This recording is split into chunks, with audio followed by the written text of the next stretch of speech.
Iyi ni radio BBC Gahuzamiryango.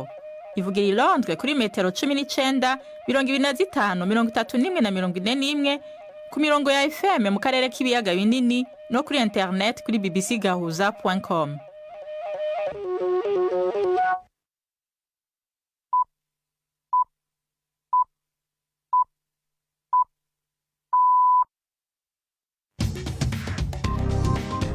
Buni saa 10 n'igice ku isaha mpuzamakungu ya GMT, isaa 12 n'igice mu Rwanda no mu Burundi, muri kumwe na Nina Iradukunda. Ndabahaye mwiriwe n'ikaze bakunzi ba BBC Gahuzamiryango. Izi ni ingingo z'amakuru yo kuri uyu munsi wa gatatu itariki 5 z'ukwa gatatu mu 2025. Israeli yanse umugambi mushasha w'Abarabu wo gusubira kubaka Gaza inyuma y'intambara, ivuga ko wananiwe gutorera inyishu ingorane z'ukuri zihari. Umukuru w'urunani rwa AFC M23 Colonel Nanga, urunani rugisibije mu buseruko bwa Republika ya Demokarasi ya Kongo, yabwiye BBC ko bazogenda gushika mu mugwa mukuru Kinshasa uri ku birometero nk'igihumbi n'amajana 5 mu gihe botekwa n'ingabo za leta.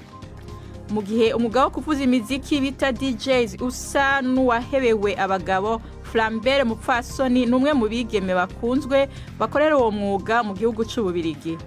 Ndumu DJ, ndumu fashion design, ndorganiza n'ama-event. Hari style y'imiziki nkunda. Tubafitiye n'ikiganiro c'abagore, aya makuru hagarikiwe na Mark Niyonkuru.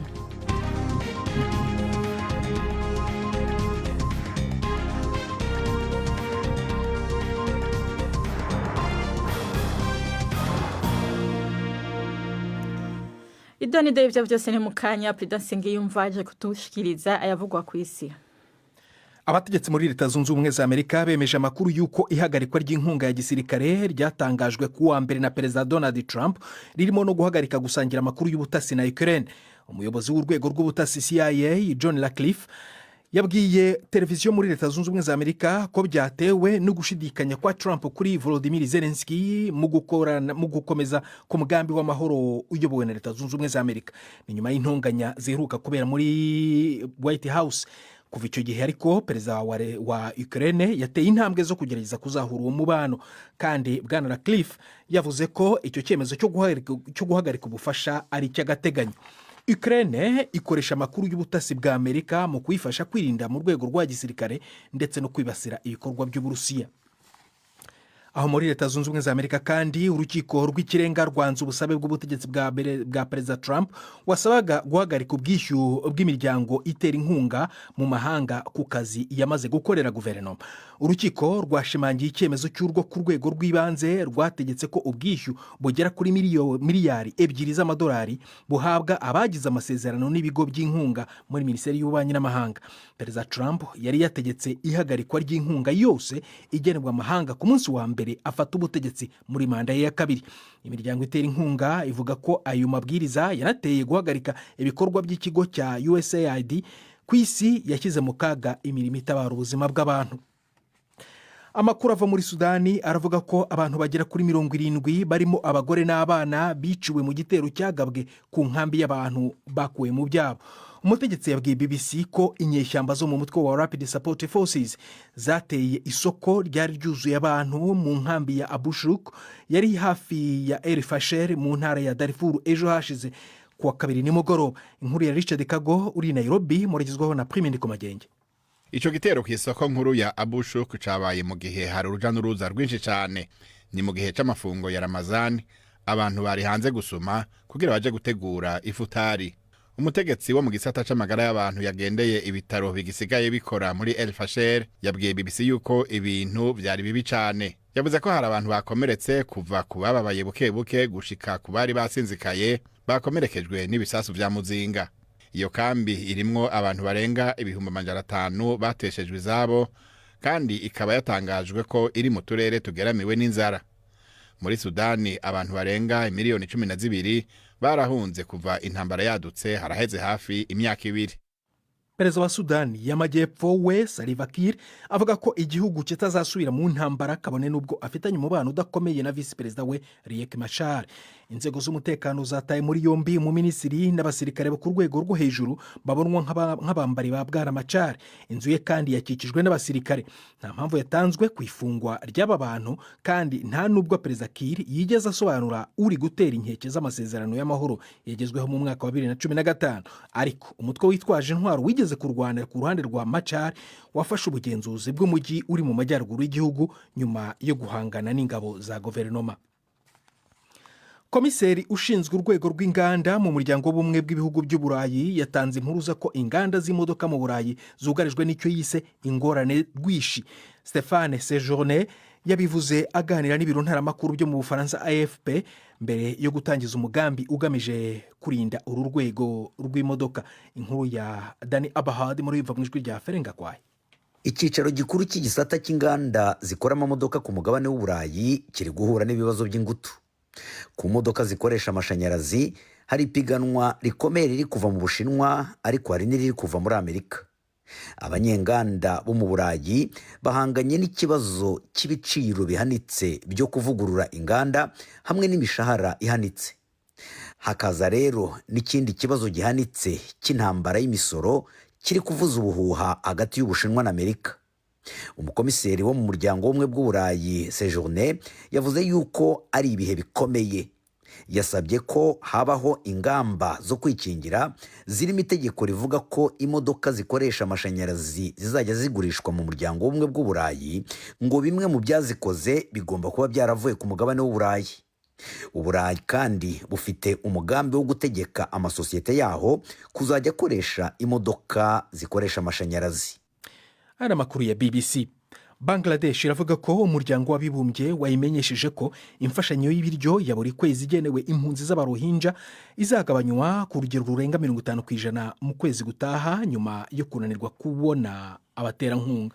Mohamed Mizanur Rahman, umuyobozi mukuru ukuriye inkambi z'impunzi, yavuze ko amarasiyo y'ibiryo agenewe buri muntu azava ku madolari 12 n'igice akajya ku madolari 6. Bizashyirwa mu bikorwa kuva kandi ku itariki ya mbere z'ukwezi kwa kane gutaha. Bangladesh icumbikiye impunzi z'abarohinja bagera kuri miliyoni bo mu muryango w'abinyamuke b'abayisilamu utotezwa. Iyi miryango ikaba yarahunze ibikorwa by'ubwicanyi bimaze imyaka muri Myanmar. Nina. Urakoze Prudence Ngiyumva kuri aya makuru yaje kudushikiriza.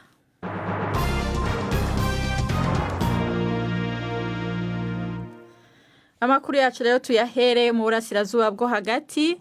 Israel yanse umugambi mushasha w'Abarabu wo gusubira kubaka Gaza inyuma y'intambara, ivuga ko wananiwe gutorera inyishu ingorane z'ukuri zihari. Mu nama yihutirwa yabereye i Cairo ejo, hemejwe iciyumviro cyo kugumiza abanyagihugu imiliyoni 2 muri ako karere. Ni inkuru ya Yolande Nere mwumva mu ijwi rya Ferenga Kwaya.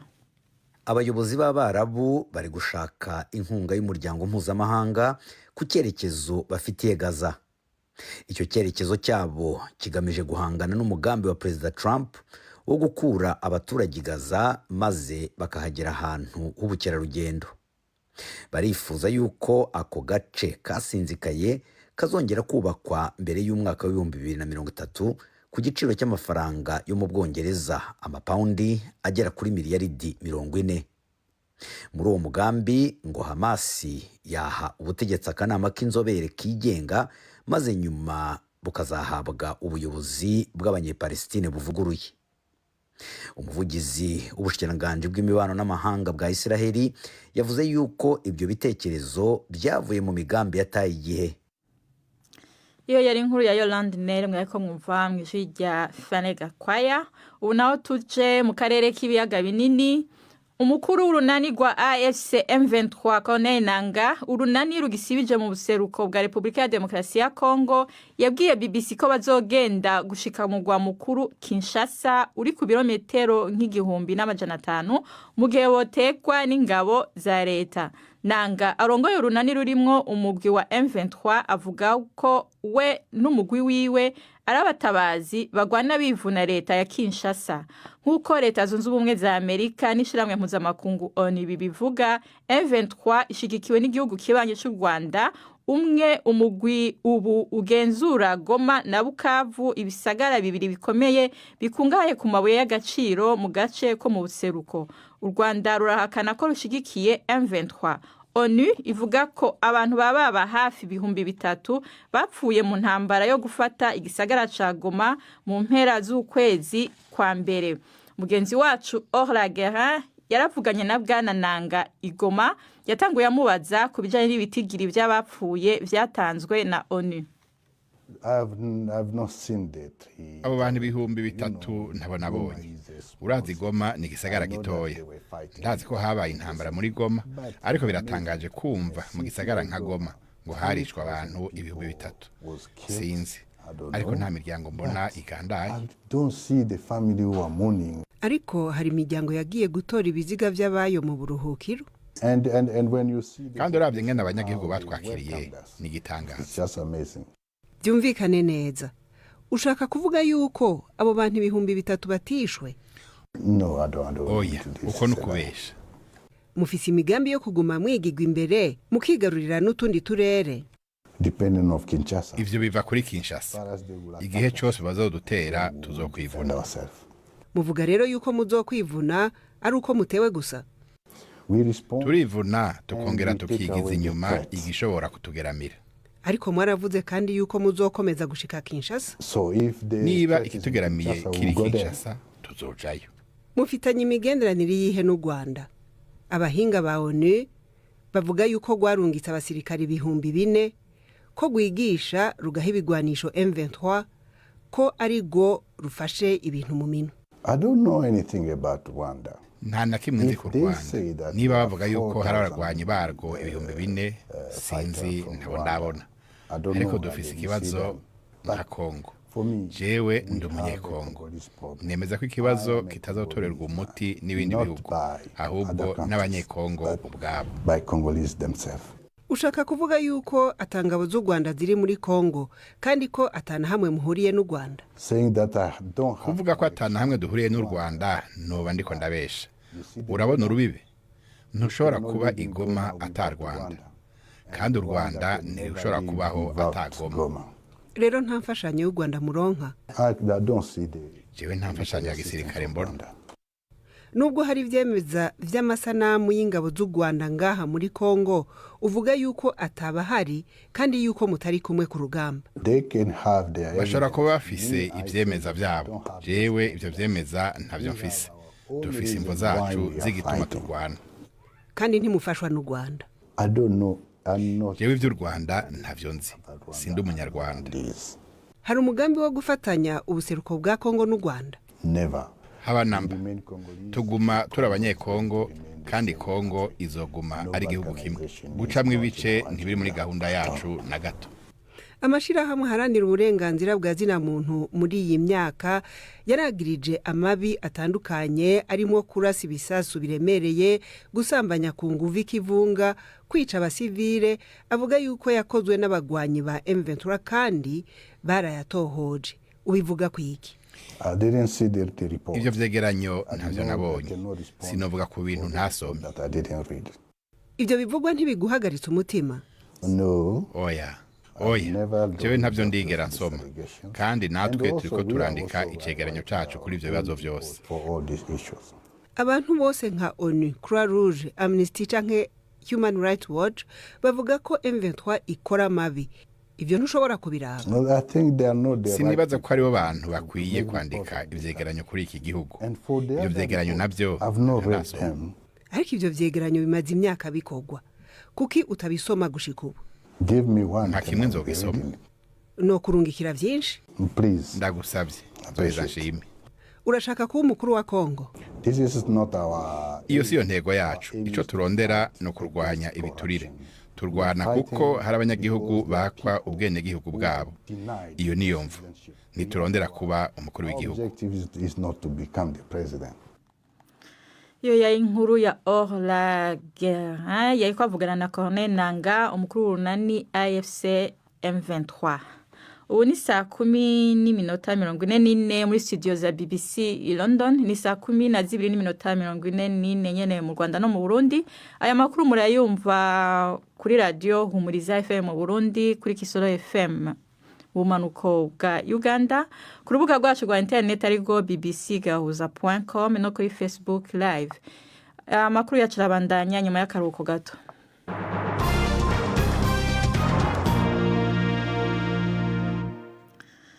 Tugaruke ku mugabane w'Iburaya tubaganiriza ku vy'umuziki.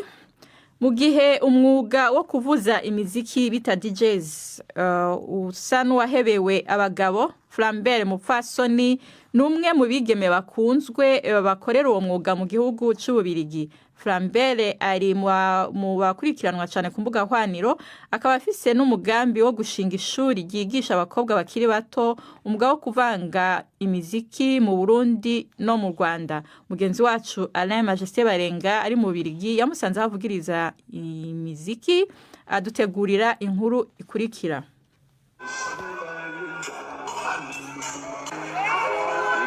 Aho ni hamwe mu butambiro mu gisagara ca Turnhout ni majepfo y'Ububirigi, hakunze kubera amahiganwa y'abavanga imiziki bakunze kwita aba DJ. Uretse ko mico gisagara kiri ku mupaka w'igihugu c'Ubuholande, bakoresha ururimi rw'Igihorande n'abirabure baza kuhavugiriza baraharuye. Uretse umwe mu barundikazi akunze gutumirwa n'ibikorwa vyiwe bigashirwa ku mbuga hwaniro. Nipfuciye kumenya uwo ari we maze ndamusanga ndamubaza umwidondoro wiwe. Nitwa Mupfasoni Flambert, mfise imyaka 24, ndi umurundikazi mba muri Belgique, ndi umu DJ, ndi umu fashion design, ndorganiza n'ama event. Hari style y'imiziki nkunda, hariho amapiano, hariho na tropical, imiziki nyene irimwo dancehall, chata, bouillon, soca, kompa. None ni giki catumye yijukira uwo mwuga? Alors ikintu kinjohera mu DJ nico kinamotiva, ni gutanga umunezero, kubona abantu nyene baryohewe no kumva nyene yuko hari umuntu yaramerewe nabi cyangwa yarafise stress yavuye ko, donc kumva nico kintu kinjohera cyane. Ariko ngo kubona ari umwirabure w'umukobwa ngo ntivyamworoheye gukora umwuga wo kuvanga imiziki Buraya.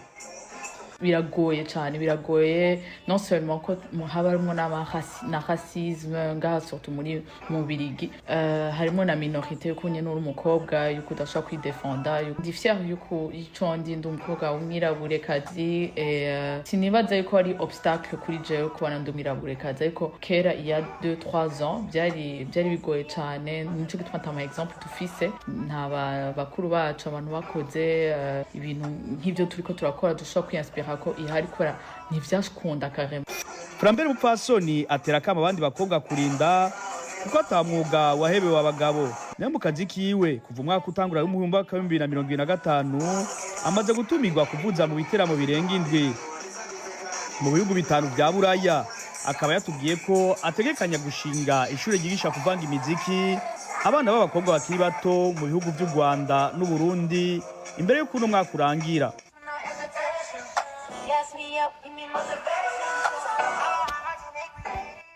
Mu gisagara ca Turnhout mu Bubirigi, Alain Majesté Barenga. Urakoze Alain Majesté Barenga. Ubu n'umwanya w'ikiganiro c'inkino mushikirizwa na Yves Bucyana. Imikino kuri BBC Gahuza Miryango. Mwiriho neza mwese abateze amatwi BBC.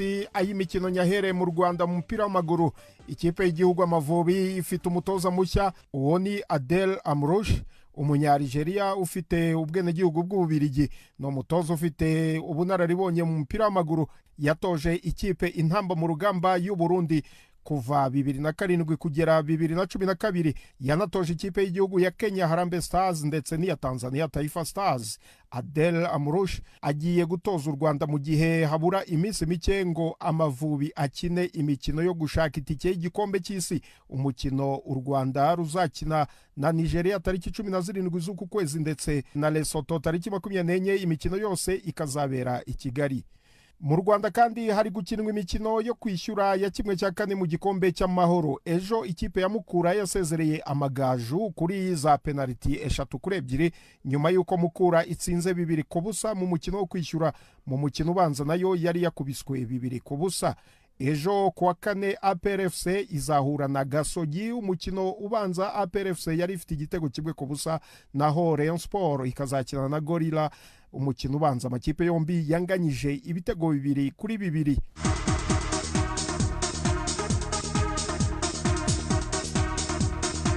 Ku mugabane w'Uburayi ikivugwa cyane n'imikino yo guhatanira igikombe cya Champions League. Muri iri joro umukino ukomeye urahuza ikipe ya Paris Saint-Germain na Liverpool. Umutoza wa Liverpool Arne Slot avuga ko ikipe ye idashobora kwitwa ikipe nziza mu Burayi kugeza itwaye igikombe cya Champions League. Mbere y'uwo mukino umutoza mukuru wa Paris Saint-Germain Luis Enrique yari yakeje Liverpool. Yavuze ko ikipe ya Liverpool ari ikipe ishamaje. Liverpool yarangije imikino y'amajonjora y'iki gikombe iyoboye urutonde kandi ishoboye gutsinda imikino yose. Undi mukino uza kuba ari ishiraniro urahuza amakipe amwe yo mu Budage, Bayern Munich na Bayer Leverkusen.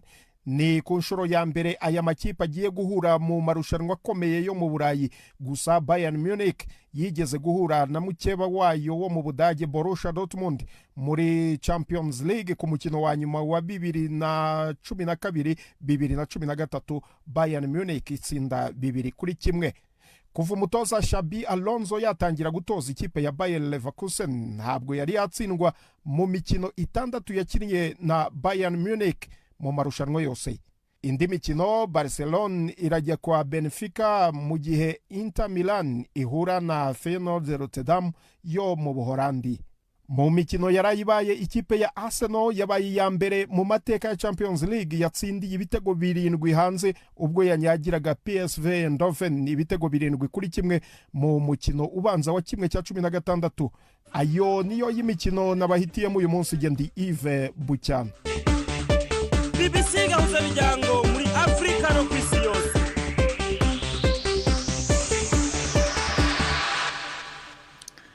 Urakoze Yves Bucyana, tubahonje kuri Runana Rw'ejo.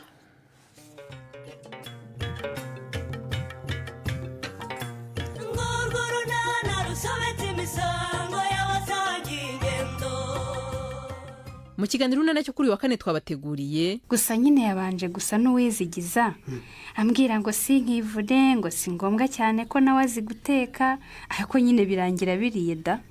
Hanyuma se amaze kubirya aranshimira ngo nzi guteka neza, ngo ndi umuhanga, ngo kandi nzi no kwita ku bantu. Ato byose birahagije. Hanyuma se nyuma y'ibyo bigambo byose nyine no kurya no kunywa hakurikiyeho iki ko ari cyo nshaka kumenya? Ni 12:45 kuri BBC.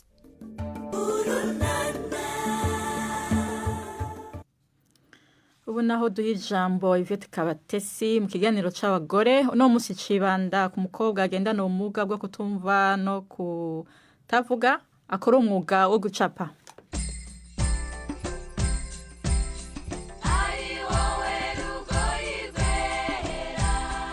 Mwiriweho neza. Yvonne Nkera ni umukobwa ukora ubugeni bwo gushushanya ufite ubumuga bwo kutumva no kutavuga.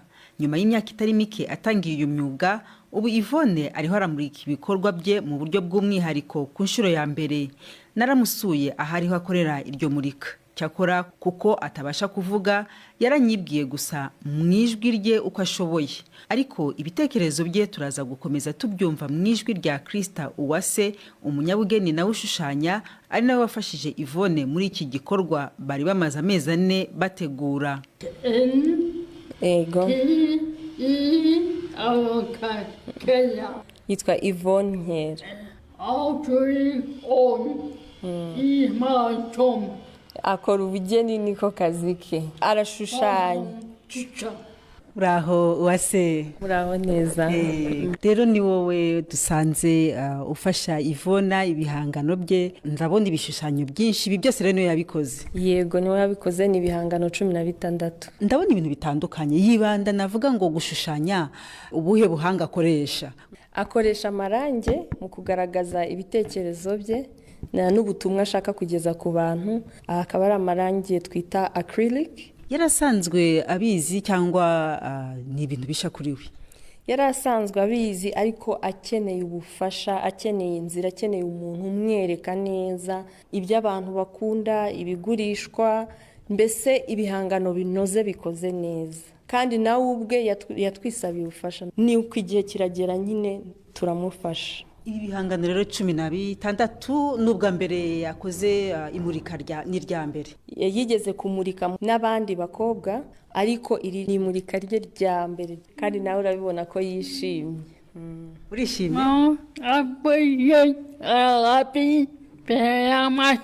Arishimye cyane, excited nicyo yashatse kuvuga.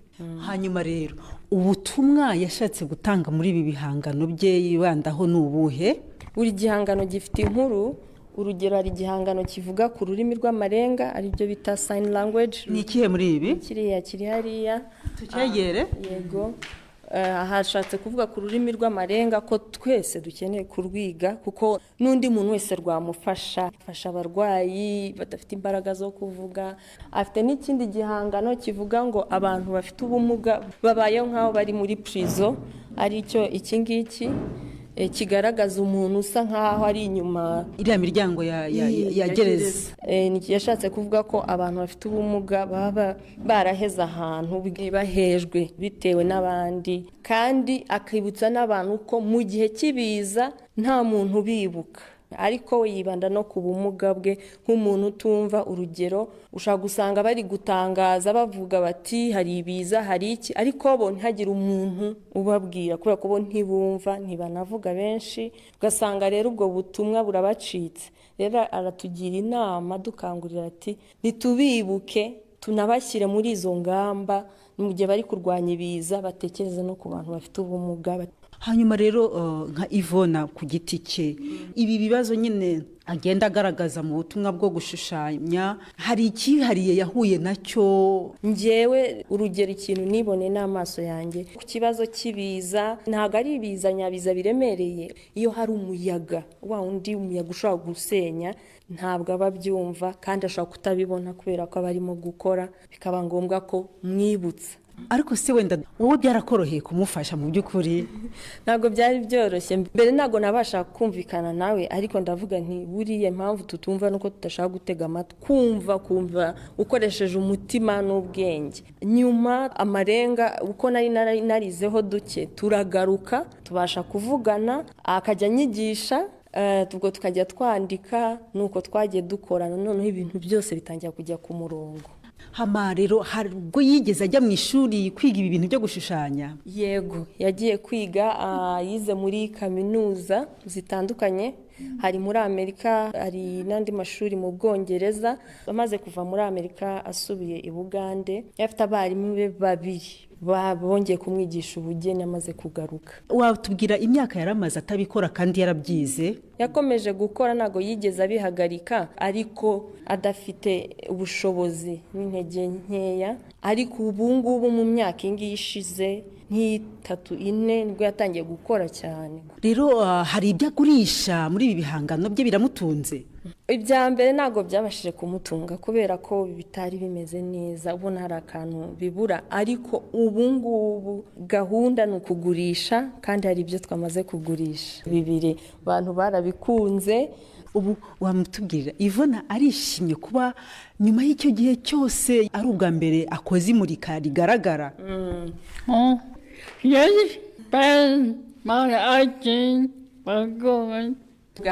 Amuritse ibihangano bye kandi arishimye cyane, kandi yifuza ko n'abandi bantu bakwishima, kandi n'abantu benshi baritabiriye baza kureba imurika rye.